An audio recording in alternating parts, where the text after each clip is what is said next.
Vamos lá, então. Hoje eu estou aqui para analisar o BPCI 11, seu relatório de novembro. Então, vamos lá.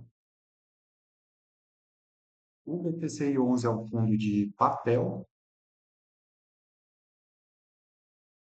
ou seja, ele investe em CRIs do segmento imobiliário e ele é bastante arriscado justamente por investir em dívidas, né? Que são os CRIs. Vamos lá, dar uma olhada no relatório. Aqui tem um cenário macro, né? Que todos os fundos eles fazem. Eu não vou tocar nesse assunto,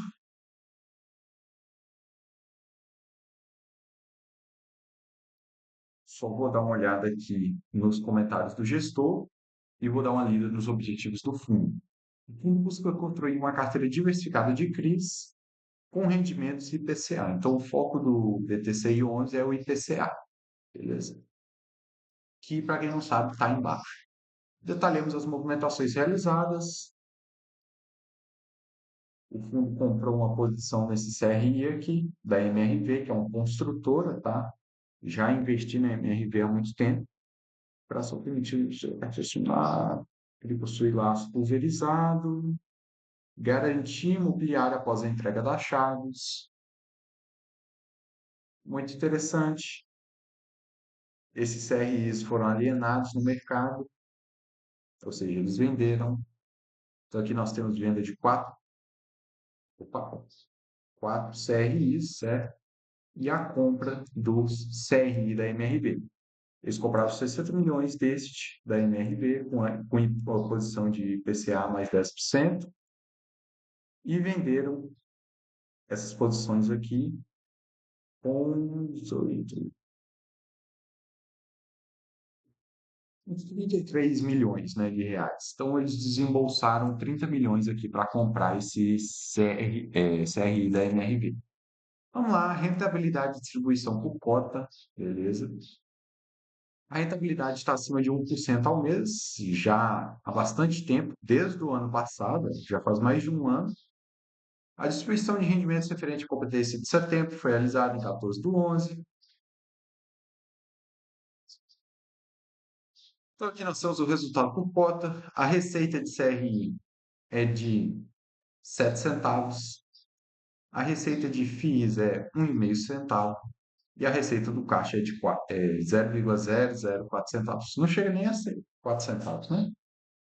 As despesas são só de 0,08, então o resultado do fundo é bem alto, de 0,84, de 8 centavos, né? Ele pagou quanto?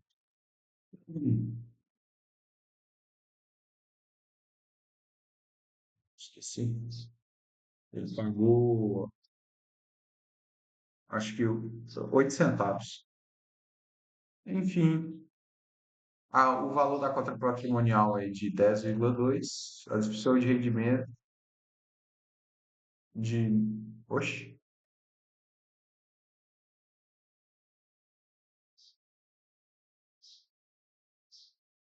não pode ser. Ok, um resultado interessante. Temos aqui o resultado dele em outubro, o relatório gerencial deles do BTCI ele sai atrasado, tá? Então vamos lá, ele lucrou 9 milhões no mês de outubro, teve 837 mil de despesas, ou seja, o lucro líquido foi de 8 milhões. E nos dividendos ele pagou 9,4 milhões. Ele tem um resultado não acumulado de 0,19 centavos. Foi justamente por isso que ele pagou esse extra.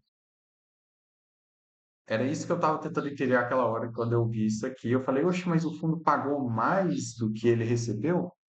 Sim, porque ele tem um resultado acumulado de 19 centavos. Não é o ideal. O fundo está gastando o resultado acumulado para poder pagar de proventos, mas os fundos imobiliários eles são obrigados a pagar 95% do que eles recebem, então ele tem que pagar isso aqui. Em algum momento isso aqui vai acabar, certo? Porque a tendência é o IPCA continuar caindo, a Selic está bem alta, né? E a tendência é os rendimentos desse fundo continuarem caindo. Aí nós temos aqui a rentabilidade, que é muito boa, apesar desse detalhe que eu falei. Temos aqui 94% do indexador sendo IPCA, lembrando que o IPCA está em baixa, certo? Então, o resultado desse fundo é menor do que seria se tivesse só CDI. Se esse fundo tivesse só CDI com a taxa básica ali de 1%, 2%, ele estaria pagando 17%, 16% ao ano, porque a Selic está em 15%, tá? Então, se o fundo tivesse alocado em CDI, a rentabilidade seria muito melhor. A duração dos contratos são acima de 5 anos em sua maioria, mas tem outros que são de 2 a 3, 3 a 4 e até 2 anos. Isso não importa tanto, porque é um fundo de papel.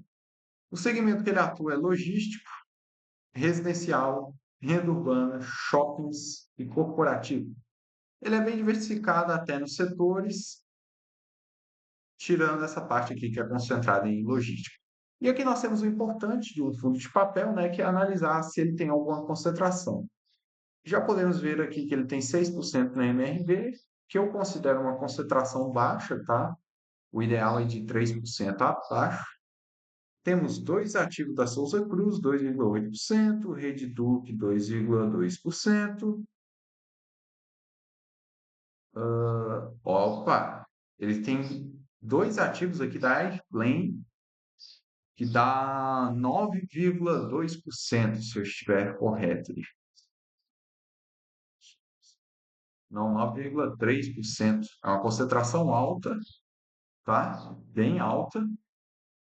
Então, se essa empresa que é a Airplane parar de fazer o pagamento mensal para o fundo, ele vai ficar com 9,3% da receita no buraco.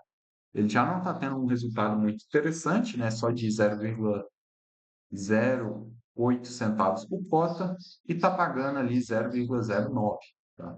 É justamente por isso que eu parei de comprar ele. Eu acredito que nos próximos meses ele vai cair justamente por causa disso aqui. O resultado acumulado dele vai acabar alguma hora, ele vai ter que reduzir o seu pagamento de dividendo. Tem outros ativos aqui de CRI estáticos. Não tem nenhuma concentração, que parece. Olha esse Helbor aqui. Inclusive o VGHF11 tem esse Helbor. Aí aqui nós temos os FIIs que ele possui, FII da própria gestão, olha só que interessante. Esse BTI, não sei o que, ele é da BTG Pactual. Ancoragem, né? Clássico de fundo imobiliário de papel. A gente já viu aí no último vídeo sobre o VGHF11 uma ancoragem. Temos aqui uma ancoragem também no BTCI. Falando em ancoragem, olha só quem está aqui. VGHF11 com 0,4% do PL e ele investe no Relbor também, 0,2%. Então, basicamente, o risco é parecido, porque o VGHF11 também investe na Relbor. Só que não é exatamente a mesma coisa, né? Enfim, importante isso aqui e importantíssimo essa ancoragem aqui que o fundo tem de 6,9% do PL em um fundo da própria gestora. Temos aqui o portfólio, se vocês quiserem olhar. A maioria deles tem garantia, é interessante. Então, conclusão: BTCI 11 é um bom fundo? Sim, ele é um bom fundo de papel. Ele é bem diversificado, apesar de ter essa ancoragem aqui, que eu citei, e de ter essa concentração aqui nesse airport de 9,3%. Apesar disso, o resto do patrimônio é bem diluído, bem diversificado. De risco aí mesmo, é só esses 9,3% mais 6,9%, botar 7% aí, que dá uns 16% aproximadamente, tá? De risco.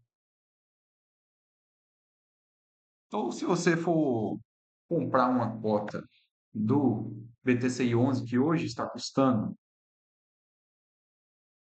9,38, saiba aí que 16% do valor que você está investindo está em risco, certo? Isso não é recomendação de compra nem de venda, né? Eu não sou especialista aqui, eu faço esses vídeos só para poder analisar. Eu compraria esse fundo sim. Outra coisa, não é o momento ideal para aportar nesse fundo, justamente porque o IPCA está baixo. né? É um fundo de papel que investe em IPCA e o IPCA no momento está baixo. O ideal, se você quiser uma rentabilidade mais alta, seria você procurar fundos que investem no CDI, porque esses sim vão ter uma rentabilidade absurda, acima de 15% ao ano no momento que a gente está vivendo. Estou gravando esse vídeo aqui em dezembro de 2025, então nesse momento o ideal seria você procurar fundos de papéis desse tipo aqui. Mas se você quiser diluir o seu risco, né? Lembrando que não é recomendação de compra nem de venda de ativos. Foi isso. Se inscreva no canal, deixa o like, compartilhe o vídeo e até a próxima.